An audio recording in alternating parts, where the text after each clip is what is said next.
Welcome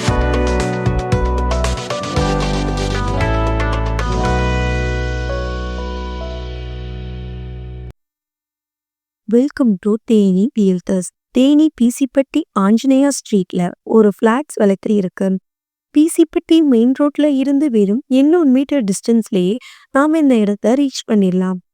மொத்தம் 5.5 சென்ட்ல flats இருக்கு. இது தெற்கு மற்றும் கிழக்கு பார்த்த கார்னர் ஃபிளாட்ஸ். இந்த ஏரியா ஃபுல்லா நல்லா வீடு கட்டி டெவலப் ஆகிருக்கு. இடத்து மேல இன்வெஸ்ட் பண்ணணும் நினைக்கிறவங்களும் உடனே வீடு கட்டி குடியேறணும் நினைக்கிறவங்களுக்கும் இது ஏற்ற இடமா இருக்கும். இங்கே ஒரு சென்ட்டோட ரேட் பார்த்தோம்னா 14 லட்சம் வரும். இந்த ப்ராப்பர்ட்டி பத்தின டீட்டெயில்ஸ் தெரிஞ்சுக்கவோ, உங்களுக்கு தேவையான வேற ப்ராப்பர்ட்டிஸ் வாங்கவோ விற்கவோ, உங்களது இடத்தில் வீடு கட்டவோ, வீடு மற்றும் கடைகளுக்கு தேவையான interior and textile design, demo design, painting and CCTV camera service போன்ற அனைத்திற்கும் எங்களை தொடர்பு கொள்ளவும். வாழ்க வளமுடன் தேனி ரியல்டர்ஸ்.